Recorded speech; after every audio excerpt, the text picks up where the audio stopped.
Hi, welcome to Smith and Grezzy. In this episode, we're going to have a discussion about what constitutes entertainment, especially in entertainment contests. So, welcome, Sandy. Hi mate, you all right? Yeah, what prompted this was something in our mailbox, Yeah. admittedly last year, hmm but we can't do everything at once, so we knew that we had this on the agenda. So that email was from a chap called Andy Wareham, and he was asking us a few questions about entertainment contests. Yeah, it was. I'll read you the email so that everyone knows exactly what Andy was asking. Hi, Sandy and Simon. I hope you're both well. I really enjoy listening to your podcast and wondered if you would be willing to share your opinions on entertainment contest sets. The band I conduct is currently working on a set for the Witch Haven Festival of Brass coming up in November. Now, this was 2024, so we have missed the Yeah, boat, but it's still relevant.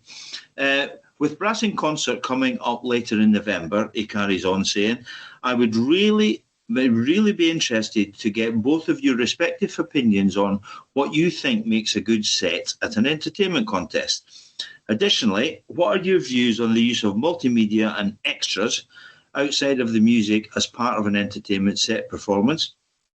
Do you feel that choosing a theme for a set restricts the music? What are the best entertainment sets you've heard and been a part of?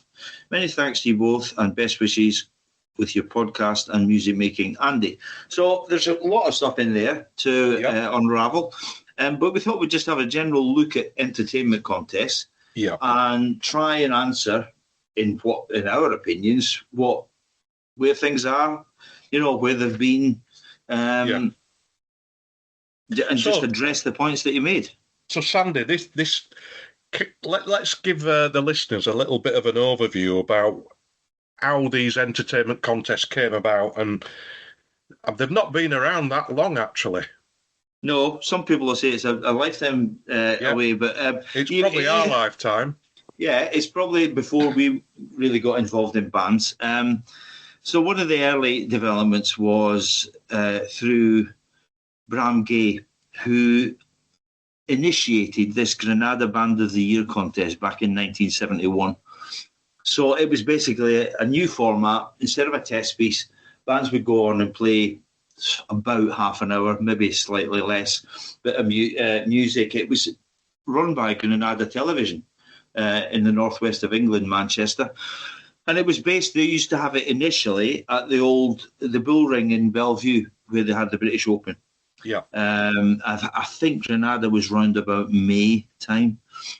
So the early programs were slightly hit and miss. If you're inquisitive, you can probably track them down. People have put them up on YouTube. So the very early ones were slightly hit and miss. People didn't really know what they were doing. They were yeah, trying things out. One of the famous ones that's always quoted is that I think it was Wingate's Temperance, as it was there. Played a trombone trio called the Bull Gendarmes. hmm Uh, and it was. I think the big gimmick for it was they had three plastic policemen's helmets, like the old Dixon or Dock Green things with the elastic string on them underneath under the chin. And the big gimmick moment was that they all stood there, they played the bits, and then they all bent their knees as if they were policemen out of the Pirates of yeah, Penzance or something. So those were the early attempts in the very, very first year. Very quickly, though, we see the influence of Mr. Howarth, Elgar Howarth, yeah, with the Grime Thought Colliery Band. And he just took it by the scruff of the neck and put his stamp on it straight away. And he came yeah, up with this idea of what is basically just a varied programme of yeah, quality music. So he was picking stuff from all sorts of eras, melting them together into a varied program that was constantly changing style, keeping the interest. So this is when he started using things that he'd originally arranged for the Philip Jones Brass Ensemble, things like the Earl of Oxford March, yeah. all those sort of things. Mr. So Lee's Carnival, they you were know, padded out, and he knew that they worked. yeah, but Yeah, they were tried and tested arrangements by a yeah, master. Plus little things he used to dig out, you know, It was real variety, and that became the sort of standard thing at Granada, and bands got better and better at it. Rothmans, which was the pre-runner of, well, it is Brass in Concert, basically. That was started in 1977 at the old Rothmans factory. Am I right in thinking, Sandy, when you went to Rothmans, you got a 200 pack of fags, didn't you? You did, because I weren't allowed mine because I was too young. I was the same. I was about. We played. Whitburn played at the first one in '77. Yeah. So the likes of me and Andy Duncan, Marty Wilson, all these people, Gordon Simpson.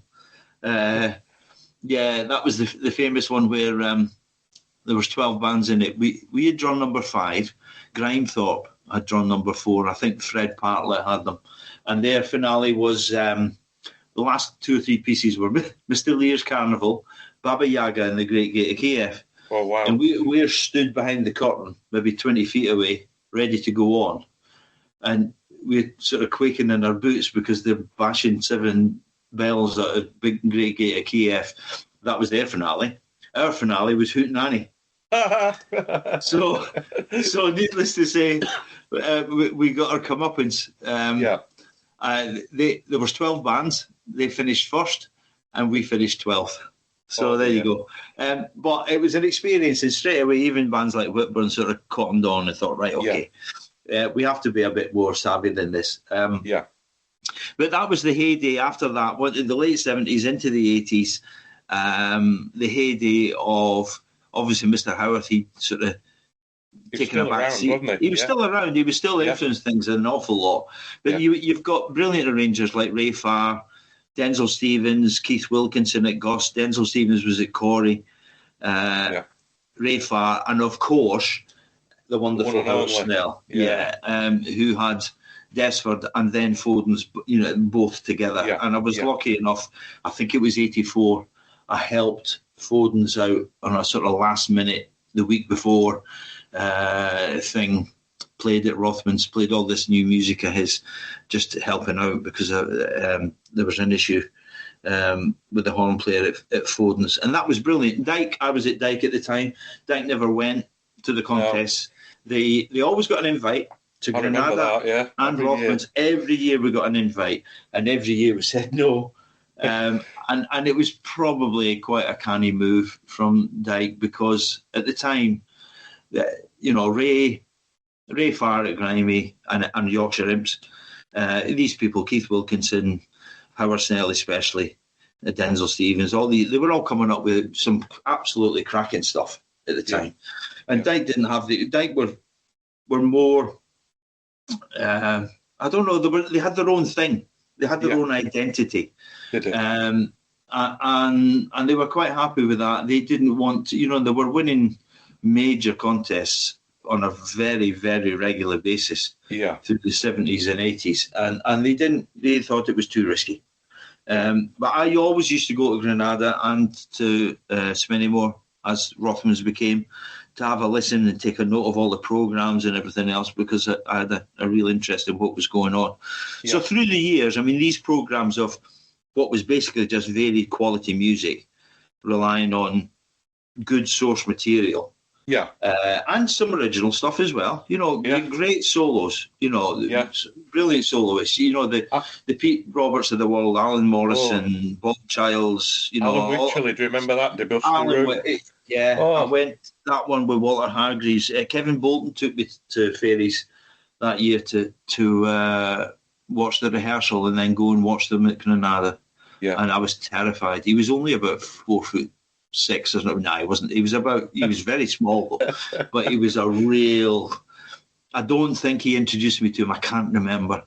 But, the Mighty Atom they used to call him. They did. Wycherley was just unbelievable in that. It's Schubert song, and it's just sublime, and again, just. And the thing is, Sandy, I know for a fact, because I got to know Alan quite well in later years, he listened to other versions of that outside brass bands, and he studied the phrasing. It was beautiful. See, that's a very good point, mate, there, about this idea of learning from better musicians than us, right? Yeah, yeah, And there are many, many. So I take that Witch's example there. Dubisteru, he went and listened to singers, how they phrased it, how yeah. the stresses, the shape of the line, everything about it. You could say that happened in the wider band field more, because at that time you were having test pieces that were arranged as well. Yeah. So, well, I know for a fact another soprano player who I was very friendly with, Brian Evans, he used to study operatic versions of all his solos, you can everything. He tell. used to find as many. And wow, that LP that he did, the dedications, the musicianship in that is just unrivaled.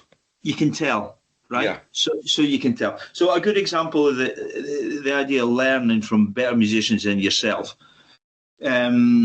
Checkmate, this year's first section Cheltenham piece. Whitburn hadn't qualified that year. It was about 78. I think we got third at the area. Didn't qualify. I went to hear a band, New Main's band, who had qualified. Rehearse it the sort of 2 or 3 nights before they went down to London. And I'd never heard this piece before. Gobsmacked, right? Went and bought the LP of Checkmate. On the other side of the LP, Adam Zero. Yeah. Which Bob came to me last. He says, "I've arranged Adam Zero. Do you know it?" I says, "Yeah, I know it because it was on the back side of it's a cracking Checkmate." You know, it's great. But you learn. So you learn from proper orchestras, right? World class musicians, right? Yeah. And when Howard and Ray and Mr. Howard and all them got involved in doing all this stuff, you went and you listened to the Pines of Rome and Roman festivals that Ray did, and you listened to Keith Wilkinson, the Hindemith Symphonic Metamorphosis March, all that sort of stuff. Daphnis and Chloe, right? Yeah. You're then listening to the LSO, the Berlin Phil, the New York Phil, Leonard Bernstein, Andre Previn, Herbert von Karajan, whoever it is, right? You're listening and learning from these guys rather than just from brass band. the best bands, which is fine. But there's another layer on top that we can learn from and that we maybe miss out on a bit more now. Yeah. So that sort of went for a long time, and there was a lot of variety of things. The good thing about it was that you never knew what you were going to get, right? No. We weren't in this situation where they printed the programs beforehand, which they do now in the They do a brassing concert for certain, yeah. Yeah, so they do in brassing concert. I don't think they really do for the rest of it, but to me, they've shot themselves in the foot there. Well, it's an own goal. Yeah, it is because, and I know why they do it, to sell programs. It's patently obvious. It's the only reason, but it misses out that idea of the surprise element, the spontaneity, right? The biggest version ever was when Mr. Howard in '85 did the program with no conductor. Yeah. And David James came on at the end and conducted the last 2 bars of Lucerne song. Yeah. And Steve Sykes started that off, and then they did the whole program walking about and just playing, and it was, nobody knew what was going to happen. Yeah. Then the year after, which I played on. Yeah, and I was listening. Stephen Mead came on with his euphonium and just started parpling a couple of notes and stuff. And before you knew it, this parpling of odd notes had developed into the opening of Anything You Can Do, We Can Do Better, right? Yeah. Which was a masterstroke, It was. It had a lot of funny time signatures in as well with no conductor. Yeah, it did. It had got all sorts of funny things going on. Yeah. It was just clever.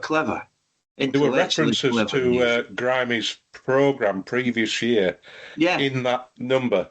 There was a bit of Farandole kept popping out of it, and it was genius. And it was. And sort of quirky humour from the start. Yeah, but the thing about that is nobody knew what was going to happen. No. Right? If it had said in the programme, Anything You Can Do, We Can Do Better is the first piece. Ruined it. Then it would have ruined it. Yeah. The other one that I happily was involved in was when Michael Dodd and Sean Hudson at Grimey did the Laurel and Hardy thing. Yeah, you I know, remember.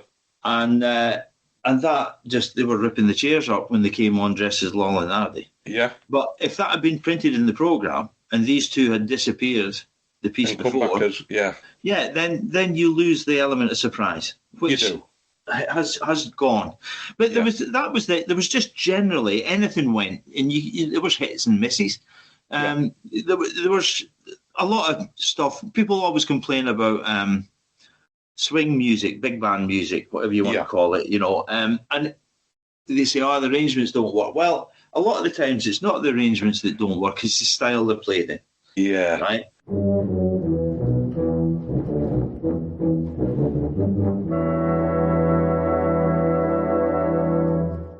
So, and banders tend to think that big band stuff, you have to absolutely razz the backside off it, It's the and it's not exact like that. opposite. It's the exact opposite, Yeah. and we've all seen versions of Trumpet Blues and Cantabile where people are absolutely nailing it to the back wall, and it sounds nothing. Sounds more like Sid James than Harry James. So there was that sort of thing, and then some of the things that don't quite work for me is when you get things like arrangements of Minozo Brass stuff, that Yeah, wonderful group from Austria, where they do the whole programs obviously from memory, yeah, or that stage show Blast, yeah, where they do things like Bolero and yeah, Malaguena and all that sort of stuff. yeah. If you do them with music, it's just It not the loses same. it. It does, and so there was those things as well, which don't. And then more recently, you've seen the influence of. Do you remember the old Blackpool? What was it called? Action Research Oh yeah, Youth yeah, Band Contest, right? yeah. So, I mean, they were great days and all that, and we know people who Wonderful were for the very kids, weren't they? successful. Yeah, yeah, great. I mean, and Brilliant. I remember taking just before that sort of era, taking Gothop Brass to the school's prom at the Albert Hall, and they did a set. This was just, one of the things we used to do was the kids would dress up a bit, Yeah, you know, and that would sort of keep their interest. It'd be a bit of fun, blah blah blah. So there'd be that. There'd be a bit of moving about the stage. And all that, and I wonder if the more recent developments that are going on with these, what are now seem standard, almost yeah, standardized, themed programs. Um, the people who were doing these action research contests at the time, they are now adults, and I wonder if, I know we often get accused of being nostalgic. I wonder if a lot of the recent things about themed programs and dressing up is being done like a by people. throwback. Yeah, it's almost like the people who used to do the action research things are thinking, oh, we used to do them. Let's get Yeah, dressed up. But I just yeah. think sometimes, I mean, where do you think these theme programs really started?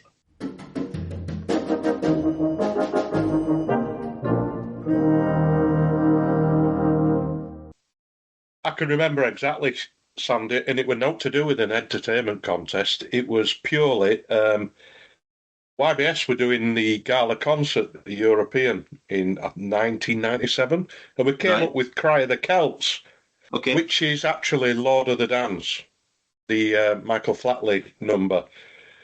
On the back of that, following year, we did another one. We did Wonders of the World. And then we followed it again with Hymn of the Highlands. But unfortunately, it got copied. Right. And a band copied it with their own Call of the Cossacks. But, imitation, it's like a form of flattery, isn't it? It is a bit. I mean, But when you see those, it does suggest that lack of original ideas. it does. I mean, you got what Windows of the World, all this alliteration, Call of the Cossacks, Yeah, Cry of the Celts. It's all of those came. I remember them all coming out at the same sort of yeah, time. But the theme programs have really taken over, right? yeah, Now, I when we knew we were going to do this, I did a wee bit of research and looked back at programs from, especially from Brass and Concert. let's face it. Because what used to happen before that was, going back to the days of Howard and Ray Farr, Howard Snell, Ray Farr, Keith Wilkinson, all that stuff, they would write these arrangements of wonderful music, right? Yeah. And originals as well. Howard was writing original music. He was. Ray was as well, to be fair. Yeah.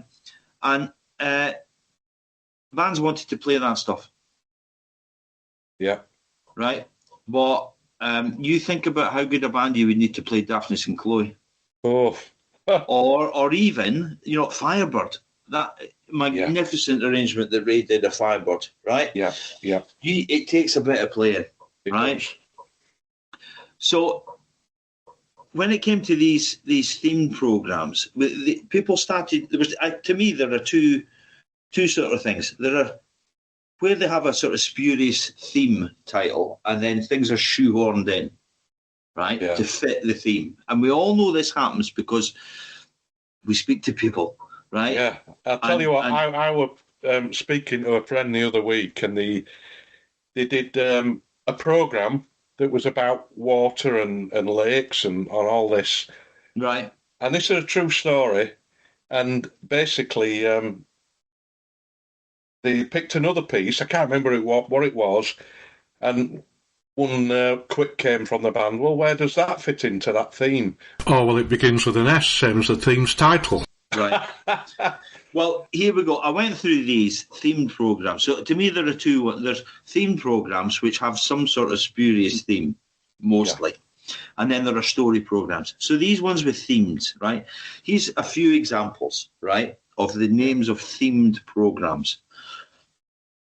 Time, that's one. So it was basically just a lot of music with the word time in the title. Right. Right? So that's just anything. From darkness to light, myths and folklore, liberty, atmospheres. I would like to think most music's got atmosphere, but there we go. Yeah. Spirits of the gods, inspirational heroes, into the dark, cinematic sounds, our planet, tapestries, fire, air, water, and earth, scaling the heights, dream. This is a good one. Dreams of imagination. Right now, come on, let's be brutally honest. They're just, it's just spurious nonsense, right? Yeah. But this became the norm, and you've then got the situation where everybody's trying to do the same sort of thing, right? Yeah, but Sandy, the innovation in this belongs to the band that first did it. Yeah. Innovation can only happen once. The rest of it is basically a copycat. Yeah, but people are scared stiff now of moving away from these, right? Yeah, but it's become imitation and not innovation. Yeah, it has. But you know why though? Because bands are absolutely terrified of not having a theme. Right? You look at, here's another one, right? There's a piece of music that always crops up especially in lower section band programs as an opener, right? I know what you're going to say. Prismatic Light. Exactly. Right, by Alan Fernie, wonderful Alan Fernie, right? Yeah. Now, we both know that Alan wrote that as a bit of a Mickey take, okay? He did. Now, it's a very, very clever Mickey take of a genre of music that became very, very popular, right? Yeah. And with these sort of titles, spurious, spacey, Reminds me of that sort of music. What starts in one tempo, you move to your right, you go to another tempo. You move backwards, you go into another tempo. It doesn't evolve. You've got to that type of music, which is really jerky. It's not elastic at all. No, it's not. You got to have the mark tree in the middle, the bell tree, and then the big tam-tam roll and the big finish. Major all that stuff. Chord, yeah. Alan wrote that as a Mickey take, right? Just to see, and bands have taken it up, and it's absolutely and rightly popular. He's done it too well, really. He has done it better than the stuff he was taking the Mickey out of. Yeah. Right. So bands are using that a lot now. So there's your theme programs with a sort Yeah, of spurious title that became right. and still are very popular. You've But then then, got then, yeah. then we get to these stories. Go on then. I've written them Well, down. Yeah, for you. these have proper driven me mad. Things like Jungle Book, Captain Nemo, The Flying Dutchman, Treasure Island. This strange case of Dr. Jekyll and Mr. Hyde, Doctor Who, The Legacy of Troy, War of the Worlds, all this sort of stuff. Robin Hood, The Iceberg, Legends of Middle Earth, Peter Pan, Prince Ali, Alice in Wonderland, The Wizard of Oz, and The Snow Queen. You begin to wonder if somebody's just sat in a library in the kids section, trawling through books, looking for whatever stories are left. I think they're spending too long on AI and getting story ideas coming down, raining down on them. Well, the trouble with them is that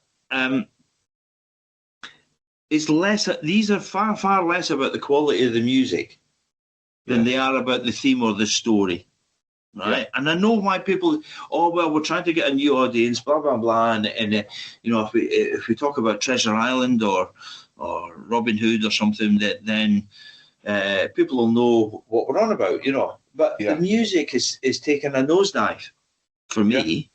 Yeah. It's far less about the quality of music and more about the theme of the story, right? Do you remember the other month, Sam? I think it was last year. You volunteered. You came out of retirement to do an Armistice Day thing, and you ended up in the band room of a non-contesting band, and you were sat in the band formation just one. Oh yeah, right, yeah, I was. So I went along on the morning, Armistice morning, just warming up. I sat myself down, B flat bass seat, strangely. Although I had no band. Well, yeah. And I was just warming up, just doing all my usual routines and stuff. And on the stand was the winning entertainment contest program from Brass in Concert from about 2 or 3 years ago. Right? Now we both know this non-contesting band. We won't name them. Yeah, but it's But yeah, they've gone through hard times, haven't they? Bless them. It's no slight on them. They're a non-contesting band, right? So they have no pretensions of being, striving for Albert Hall or whatever else, right? Yeah. They're happy doing what they're doing. Yeah. But what struck me straight away was that this band had the winning program from Brass in Concert on the stand. Yeah. Playing it. Yeah. For concerts, right? Yeah. And I thought, how has they managed to actually? I think the standard of music is taking a bit of a nosedive, right? For a non-contesting band to even attempt that, you would never see a non-contesting band having Firebird up. Well, you looked at the parts, didn't you? If I'm right, and they were dead simple. Very straightforward. But there is a reason for that as well. It's because these programs are written in-house. They are written because of the advent of Sibelius and Finale. They're written to sell copies, right? Yeah. And you're going to sell more copies if it's playable by more bands. Yeah. Lower down the sort of leagues thing. Yeah. So the music has to be easier. So there has been, no matter how you dress it up, there's been a dumbing down of what bands are doing musically. Yeah. I don't know where we lost. Where did we lose the ability to just appreciate good quality music played really well without the need for a spurious or tentative narrative? Every time you get it is, what's your theme? Yeah. You never get asked, what's your music?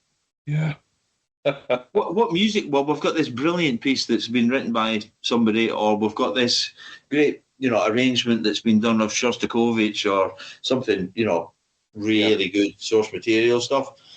Ravel. We're playing Ravel, Daphnis and Chloe. Bloody hell, How the hell are you doing that? I don't buy this idea that arrangements shouldn't be we shouldn't be doing them anymore. I think that's a naive argument, that. But what's your theme? And we know for a fact that people are scratching their heads thinking, and they're cheesed off with it. They're having to think of themes. And we know for a fact people are putting spurious themes in because they don't know what it is. I mean, there was one there. I mean, Dreams of Imagination, Tapestries. I mean, it's just nonsense. Yeah. Just made up stuff. We've lost the ability to show off just with good music. Everything has to have a story. Everything needs narration. Now, Sandy, what concerns me is we're going to go back to Brass in Concert, but obviously it starts at the top and feeds down. Yeah.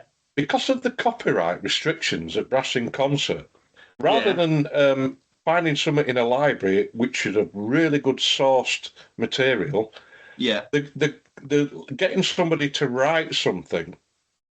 And I'm not saying all of it, but a lot of it is very anonymous music. It is quite anonymous, and often because if there's a story or a narration, right? I listened to one online last week. It just popped up, one of those things that pops up on your YouTube thing. I thought, I'll listen, and I'd listened. I was about 7 minutes in, and all I was listening to was the story. All right, yeah. The music was just, and the playing, it was immaterial. So there was, am I right in thinking there was a narration over the top? Yeah. Oh, right. There was a narration over the top, which to me mainly means it's just a distraction. Yeah. So there's less focus on the playing. Yeah. And you're listening to the story rather than the music. Yeah. You're right. It is quite anonymous. It's quite often quite anonymous. Yeah. And it is very often relegated to the background. Yeah.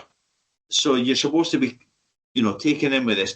That's fine for certain things. I know that it's become quite popular for bands to play these Wallace and Gromit concerts, which are brilliant. I think it's a great idea. They're very well put together, but they're all doing it now.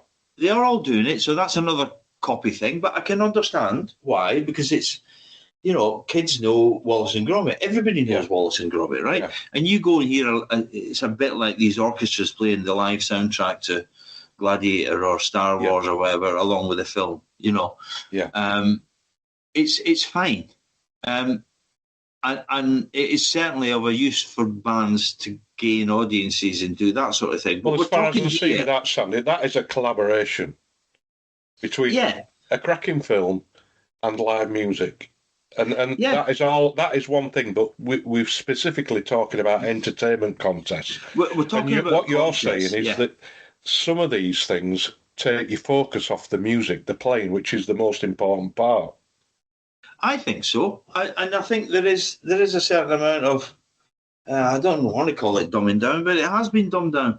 Yeah, you look at the standard of the pieces that were played, and they're not as good. They're not. The music isn't as difficult. They're not showing off to. I don't think we're showing bands off to the best of their ability, right? No. So, which takes me back to Andy Wareham's email. So he says, "What do you think makes a good set at an entertainment contest?"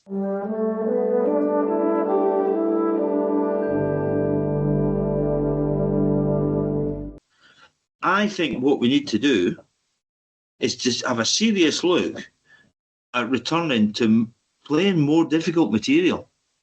Instead of just flashy stuff that sounds impressive but it's quite easy to play, which a lot of it is.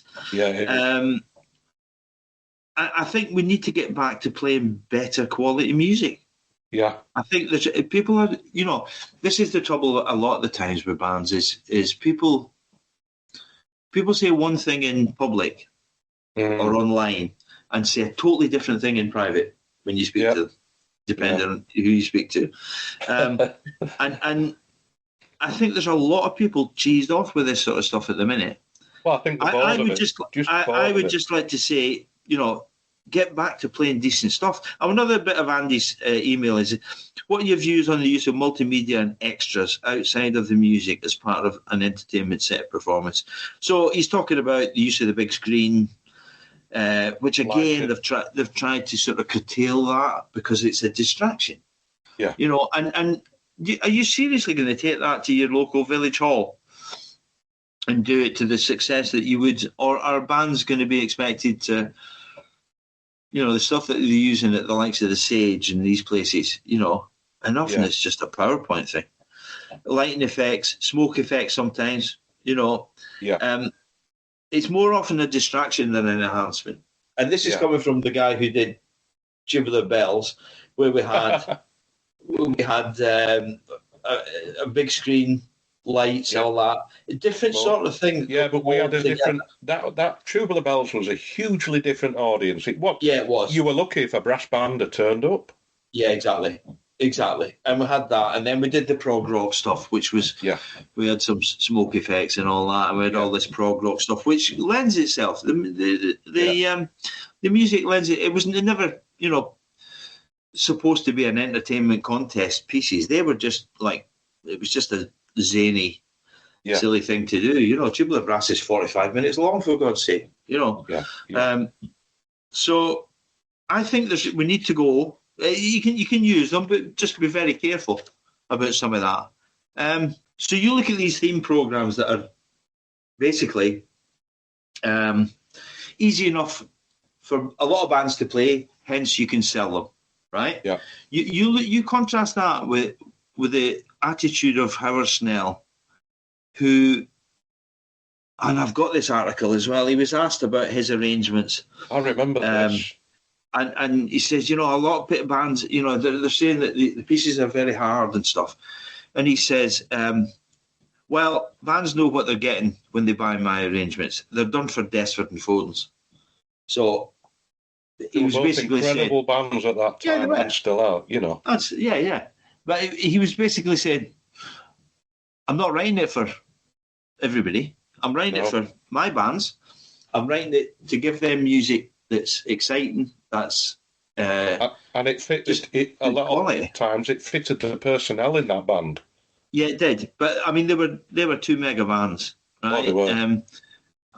And there was others at the time as well. You know, you look at, you know, the GUS at the time, you know, Grimethorpe, Desford, Foden's, they were all Yorkshire Imps. When Ray had Yorkshire Imps, they were all, you know, big bands playing all these wonderful arrangements, right?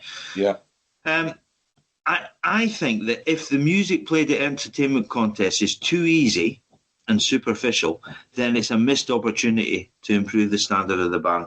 I think there's just as much opportunity in an entertainment contest to improve your band's standard as there is a test piece contest, a non-choice test piece, right? You can pick stuff.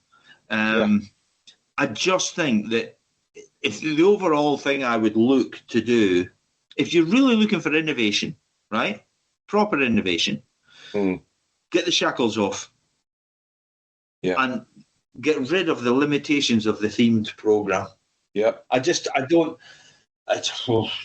To me, that most of them are just boring. Well, they're copycat. Right? They're just copycat. Yeah, but they're just... I don't want a bloody story. I want to listen to really good music played well, right? Yeah. No matter what it is. But a lot of pieces, you look back at these programs that have these themes and that, you've never heard of the pieces again. Yeah. In the last 10 years, they just disappeared.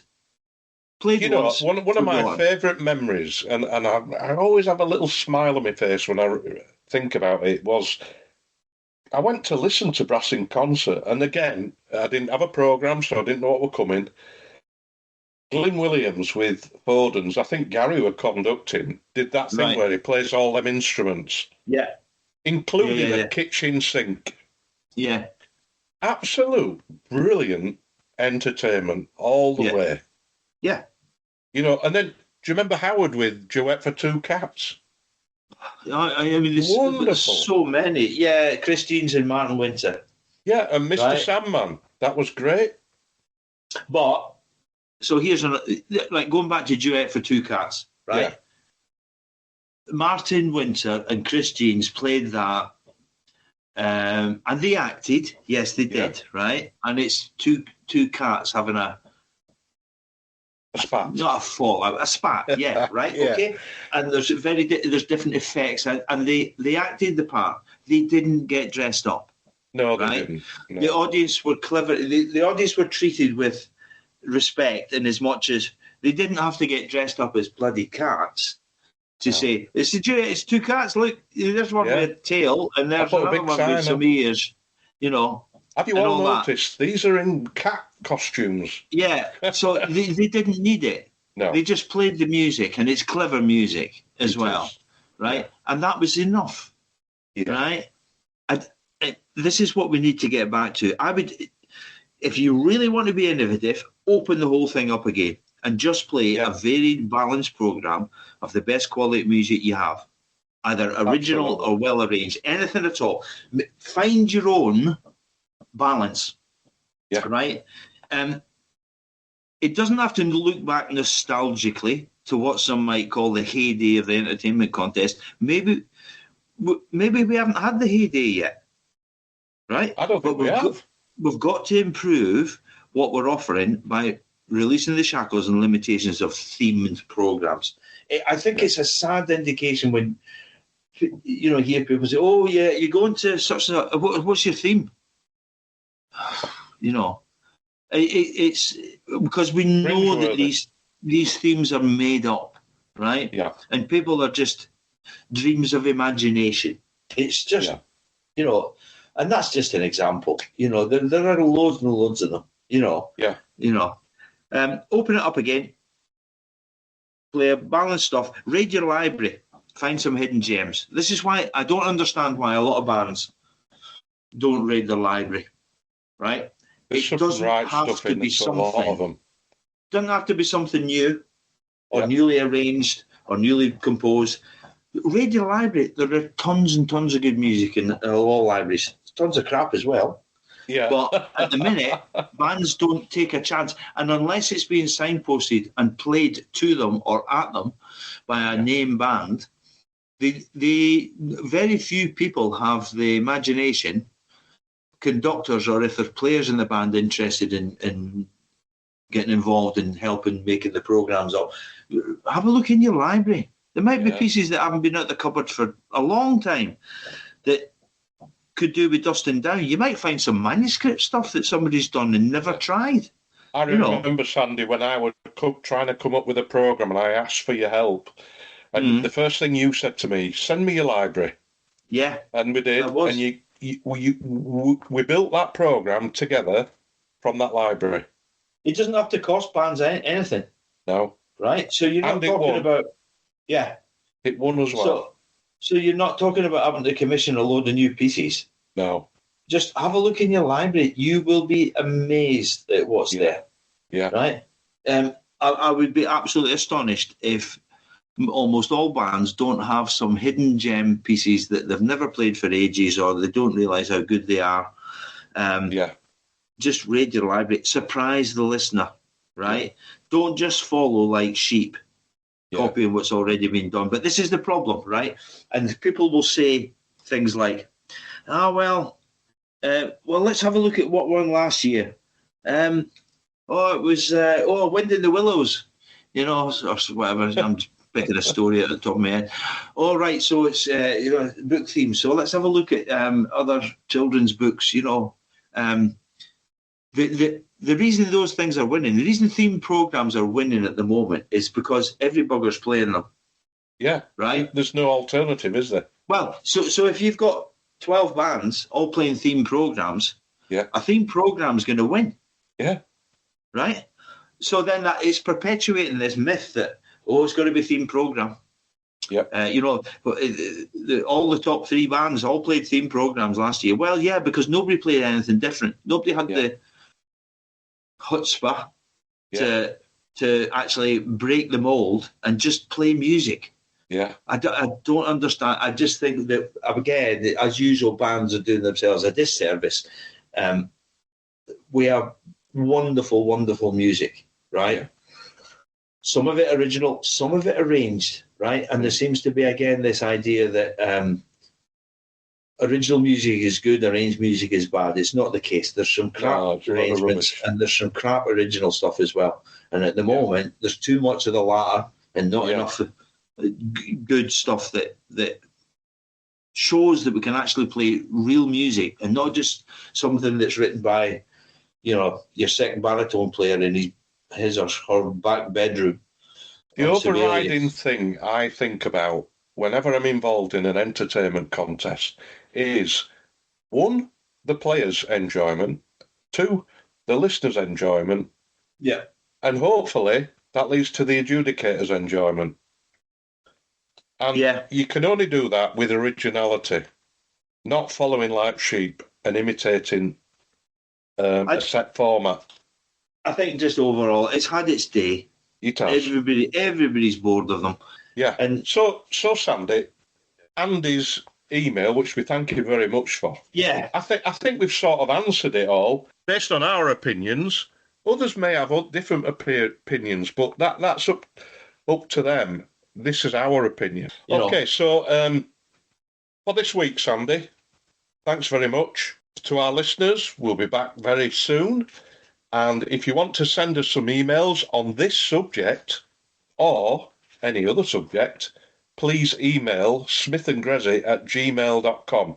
The and between Smith and Grezzy is AND.